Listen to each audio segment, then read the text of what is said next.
Hoje nós vamos tratar de um assunto muito importante para a nossa vida e qualquer um de nós, à semelhança do que nós vamos ler, podemos cair no mesmo erro. Por isso a necessidade de estarmos sempre vigilantes com aquilo que nós estamos vendo e com aquilo que vamos falar. O título diz a nudez de Noé. E ele começa: começou Noé a ser lavrador da terra e plantou uma vinha e bebeu do vinho e embebedou-se e descobriu-se no meio da sua tenda. E viu Cão, o pai de Canaã, a nudez do seu pai, e fê-lo saber a ambos seus irmãos no lado de fora. Embora tomaram Sem e Jafé uma capa e puseram-na sobre ambos os seus ombros, e indo virados para trás, cobriram a nudez do seu pai, e os seus rostos estavam virados, de maneira que não viram a nudez do seu pai. Despertou Noé do seu vinho e soube o que o seu filho menor lhe fizera, e disse: maldito seja Canaã, servo do servo seja aos seus irmãos. E disse: bendito seja o Senhor Deus de Sem, e seja-lhe Canaã por servo. Alargue Deus a Jafé e habite nas tendas de Sem, e seja-lhe Canaã por servo. Então, nós estamos vendo uma parte da história em que Noé errou, claro, mas talvez não intencionalmente, mas o erro maior foi de Cão. Aí você pode dizer, mas ele simplesmente viu o que aconteceu e relatou aos seus irmãos. Pois é, esse foi o erro. Ele ter visto o que viu e não ter guardado aquilo para si e ignorado aquele fato. Ele foi levar aquela situação, mas ele não foi simplesmente falar: olha, o pai está assim, assado. Não, ele foi em forma de gozação, de expor a nudez do pai dele. Consegue entender a diferença? Então, há uma diferença. Os dois irmãos, ao tomarem o conhecimento, não quiseram nem sequer olhar para o pai. O cobriram e pronto, foi embora, fim do assunto. Esse foi o erro dele. E o preço foi caro, né? Por isso que às vezes, pela língua, se paga um preço muito caro pelas coisas. A nudez da qual trata essa narrativa nos adverte quanto às falhas ou erros do pai espiritual dentro da comunidade cristã, ou seja, a igreja. O líder espiritual, pastor, ou quem estiver imbuído de autoridade espiritual, tem a obrigação de se manter como exemplo diante das demais pessoas, lideradas da mesma forma que o Senhor Jesus serviu de exemplo para os seus discípulos.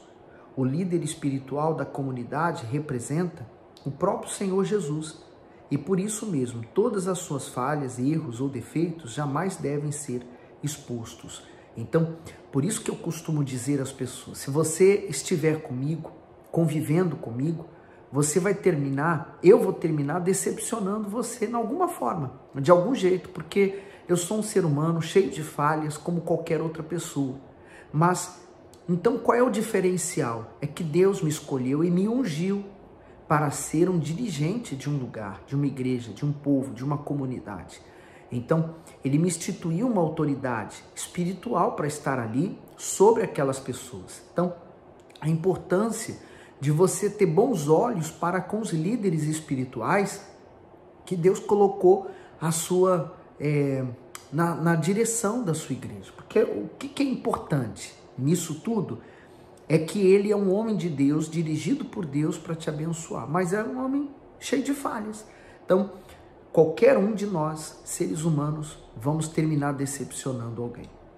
Na narrativa de Noé, não está em julgamento a sua atitude ao se embriagar ou se colocar nu dentro da sua tenda, muito menos a descoberta da sua nudez pelo filho mais moço, mas sim a maneira como este procedeu diante dos seus irmãos. Cão jamais deveria ter contado aos irmãos que tinha visto a nudez de seu pai, e a mesma coisa deveria acontecer dentro da igreja. Ninguém deve julgar os erros de seu pai espiritual ou de seus irmãos, ainda que seja os mais íntimos possíveis. Se por acaso acontecer um incidente, como foi o caso de Cão, jamais deveremos passá-lo adiante, pois nem todos têm estrutura espiritual para suportar tamanha carga. Às vezes o pastor ele dá um exemplo de um problema de uma pessoa, mas ele não está dando aquele exemplo no fato de expor aquela pessoa às pessoas. Normalmente aquela pessoa, quem nós damos um exemplo, por exemplo, ela se tornou um exemplo por quê? Porque ela passou por uma dificuldade, ela teve uma dúvida, ela superou e se tornou um testemunho. Então, eu não vou pegar, por exemplo, um caso seu que você fala comigo e expor ele para a igreja, né? Isso é indevido, isso é um erro. Aí eu estaria cometendo o mesmo erro que Cão. Mas uma vez que você, por exemplo, conversou comigo, nós orientamos e você venceu. Então, o seu caso se tornou um testemunho. Deixou de ser um problema para ser um testemunho. Então, vale a pena ajudar tantas outras pessoas que talvez esteja naquela mesma condição que a sua, de sofrendo, passando o mesmo problema, enfrentando a mesma luta, a mesma dor, a mesma dúvida. Então, o problema que hoje eu tenho, por exemplo, uma fraqueza que eu possa possuir hoje, e amanhã eu supero ela, eu posso ajudar outras pessoas através do problema que eu tive. Então, tudo que nós passamos é uma oportunidade que Deus vai usar lá na frente para nos usar para ajudar outras pessoas. Aliás, até pensando aqui, né? A sociedade, ela quer que todos os seres humanos sejam como robôs, né? De ferro, que nunca apresentem nenhuma falha. E é um erro. Quando você abre a Bíblia, por exemplo, você nota o erro de todos aqueles que estão ali, seres humanos. O único que você não enxerga nenhuma falha, nenhum erro foi apontado a ele, foi o Senhor Jesus. Mas o de restante, um exemplo, o escândalo que aconteceu no Jardim do Éden, Adão e Eva comeram os frutos. Foi uma fraqueza, um escândalo, né? Pedro ter negado Jesus, foi um escândalo.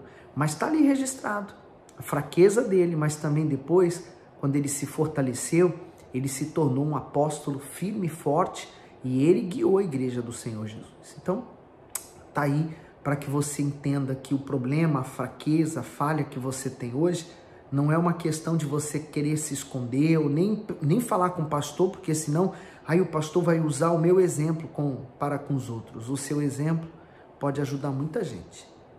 Todo cristão tem a sua nudez. Ninguém é e nem pode se considerar perfeito. O Espírito Santo sabe perfeitamente quem somos e a nossa nudez está diante dos seus olhos. Ainda assim, ele faz questão de habitar em nós. Quem então pode se achar com o direito de revelar a nossa nudez? Podemos verificar na passagem bíblica que Cão não mentiu para os seus irmãos, nem por isso ele deixou de cometer um grande pecado, a ponto de deixar uma herança de maldição para a sua descendência. Que isso sirva de lição para todos os que têm costume de, ao saber da falha do irmão, logo começar a espalhá-la, ainda que digam a verdade. Isto é muito típico das pessoas que, embora sejam cheias de fé, não conseguem controlar os impulsos da língua diante de certas oportunidades que Satanás lhe apresenta. Eis a razão pela qual muitas pessoas estão no inferno hoje, e não são poucas as que irão também para lá pelo simples fato de terem dado ouvidos a comentários sobre a nudez de outros. E hoje nós podemos até falar sobre a fake news, né? Ela se dissemina com tanta rapidez e tanta força pela internet. Então, quer dizer, uma informação errada, ela é disseminada em poucos segundos para o mundo inteiro. Por isso que nós temos que ter cuidado. O apóstolo Tiago nos admoesta muito quanto aos pecados da língua. É nosso dever refreá-la. Aí vem o texto de Tiago 3, do versículo 2 ao 10. Porque todos tropeçamos em muitas coisas. Se alguém não tropeça em palavra, o tal é perfeito e poderoso para também refrear todo o corpo. Ora, nós pomos freios nas bocas dos cavalos para que nos obedeçam e conseguimos dirigir todo o seu corpo. Vede também as naus, que sendo tão grandes e levadas de impetuosos ventos, se viram com um bem pequeno leme para onde quer a vontade daquele que o governa. Assim também a língua é um pequeno membro e gloria-se de grandes coisas. Vede quão grande bosque um pequeno fogo incendeia. Então, olha o perigo da língua, né? Ele está comparando com coisas materiais, mas que ela é um órgão pequenininho, mas pode causar grandes destruições. A língua também é um fogo. como mundo de iniquidade. A língua está posta entre os nossos membros e contamina todo o corpo, inflama o curso da natureza e é inflamada pelo inferno. Porque toda a natureza, tanto de bestas, feras, como de aves, tanto de répteis, como de animais do mar, se amansa e foi domada pela natureza humana. Mas nenhum homem pode domar a língua. É um mal que não se pode refrear. Está cheia de peçonha, mortal. Com ela bendizemos a Deus e Pai, e com ela amaldiçoamos os homens feitos à semelhança de Deus. De uma mesma boca procede bênçãos e maldição. Meus irmãos, não convém que isso se faça assim. Então, quer dizer, eu tenho que dominar a minha língua. Não é porque eu tenho a natureza adâmica também, é que eu vou sair amaldiçoando, praguejando as pessoas. Mas de uma mesma boca pode estar dizendo que ama Deus e desejando a morte para uma outra pessoa. O Senhor Jesus disse: ainda não compreendeis que tudo o que entra pela boca desce para o ventre e é lançado fora no esgoto. Mas o que sai da boca procede do coração e isso contamina o homem. Mateus 15, capítulo 15, do 17 ao 18. Então, quer dizer, olha só aonde está a maior contaminação, né? Está naquilo que está saindo da boca da pessoa. Às vezes você encontra pessoas que, desculpa o termo, eu vou usar, mas ela parece que só vomita coisa que não presta, né? Ela é negativa, ela só fala mal dos outros, ela vê coisas erradas em todo mundo, ela só não vê nela. Então, quer dizer, a língua ali, ela está tirando de dentro dela aquela podridão que ela tem. Agora, por exemplo, uma pessoa de Deus, quando ela abre a boca, ela só fala de coisas espirituais, coisas que nos faz bem, que nos edifica. Às vezes, você está conversando com uma pessoa de Deus e ela sem querer fala uma coisa, né? Às vezes, sem pensar, mas uma palavrinha que ela fala nos toca aqui dentro, nos ergue, nos fortalece tanto. Quantas vezes isso já aconteceu comigo numa reunião? De eu ir numa reunião e às vezes o pastor fala muitas coisas, né? Lê às vezes vários versículos, mas uma palavra que ele falou nos toca lá dentro e nos fortalece, nos motiva. Quer dizer, aquela palavra veio do próprio Deus através da boca daquele servo de Deus. Ora, se Deus considera a língua humana como sendo fogo imundo de iniquidade, devemos ter todo o cuidado de filtrar todas as nossas palavras, a fim de que não venhamos a colocar a seara do Senhor em chamas do inferno. Por isso cabe a cada um de nós, que nos consideramos autênticos cristãos, apagar o fogo com a água da vida, que em nós habita, em vez de colocar mais lenha na fogueira. Está escrito: aquele que encobre a transgressão busca amizade, mas o que resolve o assunto separa os maiores amigos. Provérbios 17, 9. E é importante citar aqui também, às vezes a pessoa ela diz assim: eu falo o que eu penso. E isso pode ser um perigo para a vida dela. Você não pode falar tudo o que você pensa. Por isso tem que haver o equilíbrio, né? Você tem que pensar muito bem antes de você falar. Então, raciocina. Vai valer a pena você falar isso? Vai valer a pena? Vai compensar alguma coisa se você falar o que você está pensando naquele momento? Vai ajudar a outra pessoa em quê? Você vai ferir a outra pessoa? Então, você tem que avaliar. E às vezes a pessoa fala assim: mas eu sou sincero demais. O sincericídio se torna o tal suicídio da pessoa. Então, quer dizer, você tem que ter o equilíbrio das coisas. Nem pode ser hipócrita, quer dizer, fingir uma coisa, e nem ser sincero demais. Tem que haver o equilíbrio das coisas, né? Não pode ser demasiadamente as coisas, que senão você vai estragar. Com a palavra, você pode estragar tudo ou pôr em risco tudo que Deus vem dando para você. Realmente, quando a Bíblia se refere à descrição sobre o pecado alheio, assim o faz para que não coloquemos em jogo as muitas vidas que foram resgatadas por meio do sangue do Cordeiro. Temos visto muitas pessoas abandonarem a fé cristã por tomarem conhecimento de faltas ou pecados de pastores ou membros da igreja que em um momento de fraqueza cometeram sérios delitos. Não é porque devemos procurar compreender suas falhas que estamos automaticamente aprovando suas atitudes. Pelo contrário, porque as reprovamos é que queremos que fiquem sepultadas. A nudez de Noé sempre existiu, existe e existirá, simbolizando a nudez do homem que vive vestido pela carne. Ela é o retrato da primeira nudez, isto é, a de Adão. Naquela oportunidade, Adão ouviu a voz do Senhor no jardim e, porque estava nu, teve medo e se escondeu. A referência está em Gênesis 3:10. Foi preciso Deus matar um animal e tirar a pele dele, a fim de fazer uma vestimenta para Adão e Eva. Está em Gênesis 3:21. Que ele diz: e fez o Senhor Deus Adão e a sua mulher túnicas de peles e os vestiu. Por isso, nesse versículo, nós encontramos o primeiro sacrifício feito pelo Senhor Jesus, demonstrando, então, como o ser humano poderia, então, a partir daquele momento, se relacionar com Deus, a partir do sacrifício de um animal. Por isso que você encontra também, mais à frente, os filhos deles, né, de Adão e Eva, Abel e Caim, fazendo um sacrifício para Deus.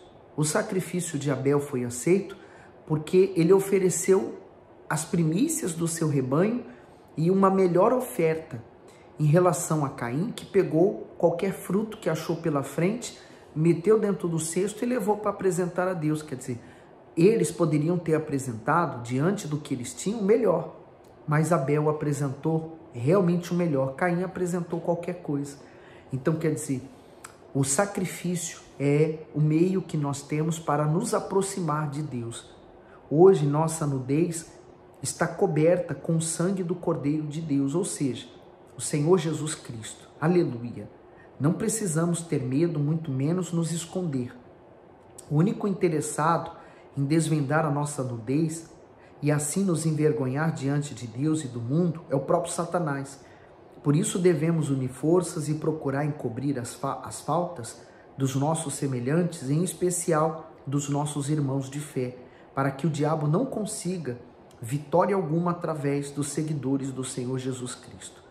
Quando há a divulgação de uma falta grave de um irmão ou pastor em uma comunidade cristã, essa comunidade será dispersada e aí se cumprirá o que o Senhor Jesus disse: todo reino dividido contra si mesmo é devastado, e toda cidade ou casa dividida contra si mesmo não subsistirá. Mateus 12:25.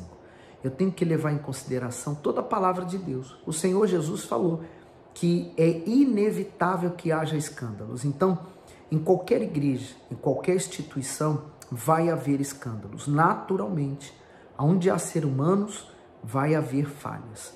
De fato, se um irmão ou um pastor comete um pecado grave e este chega aos ouvidos do povo, naturalmente ele terá a compreensão e o amor da parte de uns e a repulsa e a indignação da parte de outros. Daí começa a divisão e, consequentemente, a destruição daquela comunidade. Por que a Igreja Universal, por exemplo, quando um homem de Deus ele comete determinado erro, ele é afastado da obra de Deus, porque ele não está em condições de continuar no altar pregando, porque ele não pode pregar uma coisa em que ele não está vivendo. Então, a igreja o retira com o objetivo de salvar a alma dele. Digamos, se eu cometer um adultério, como é que eu vou poder ajudar as pessoas que chegarem na igreja com esse mesmo problema, se eu estou sendo adúltero? Então, a igreja me retira de pastor para que eu possa buscar o perdão, o arrependimento e me consertar com Deus. Se eu realmente tenho chamado para a obra de Deus, eu vou ter que voltar lá para o final da fila, voltar para as reuniões de libertação, de quarta-feira, buscar o arrependimento, me entregar novamente a Deus, voltar a ser um obreiro e consequentemente, se há o chamado e Deus me quer no altar, Ele vai me chamar de volta para o altar. Mas quando isso acontece, normalmente, com o servo de Deus, ele não aceita essa disciplina. Então a Igreja Universal não aceita que o pastor que rouba, adultera, que faz coisas erradas, que engana, que a sua intenção é impura, que ele permaneça no altar. Então ele é retirado. E o pior é que essas pessoas, por não aceitarem essa disciplina, de voltarem ao final da fila, então elas falam, eu já me arrependi, elas querem voltar para o altar, na mesma condição que elas tinham antes. Se era bispo, quer ser bispo, se é pastor, quer ser pastor. E aí onde você vê esse mundaréu de igreja aberta e pessoas pregando o evangelho, mas que na verdade o objetivo delas não é bom, é ganhar dinheiro. Porque se o objetivo dela fosse ganhar almas, jamais elas deixariam a Igreja Universal. Porque não tem igreja que dê mais oportunidade para a gente ganhar almas do que essa aqui, a Igreja Universal. Se algum irmão ou pastor em falta permanecer no anonimato, certamente o Espírito Santo se encarregará de consertar todas as coisas. Deus não permitirá que o seu filho fique nu e seja motivo de tropeço para os demais, mas provavelmente falará com ele por meio da sua santa palavra, que penetra de maneira muito eficaz, dispensando a ajuda de terceiros. Podemos comparar essas atitudes condenáveis de exposição de pecados alheios no meio cristão a um jogo de futebol. Consideremos o seguinte: os seguidores do Senhor Jesus como um time jogando contra o time de Satanás. De repente, após tantas tentativas da equipe de fazer um gol, um cristão faz um golo contra. Para ganhar a partida, o esforço deverá ser dobrado e às vezes a vitória acaba sendo o mesmo do time adversário, neste caso o do diabo. A igreja se dissolve, cada um vai para o seu lado e o pastor amado, o Senhor Jesus, acaba perdendo inúmeras ovelhas. Meus irmãos, sejamos todos prudentes na nossa maneira de falar, pois se alguém não tropeça em palavra, o tal é perfeito e poderoso para também refrear todo o corpo. Está em Tiago 3,2. Utilizemos a nossa boca exclusivamente para envergonhar Satanás, o nosso arqui-inimigo, e bendizer o nome do Senhor Jesus Cristo através da proclamação do Evangelho da paz em Portugal, e aqui está escrito Brasil, e no mundo, em nome do Senhor Jesus, do Senhor dos Exércitos. Então, próximo vídeo é o capítulo 8, nós vamos tratar a respeito do jejum. Se você tem dúvida com respeito ao jejum, então o próximo capítulo vai te ajudar a respeito dele. E então, Deus tem tocado em você?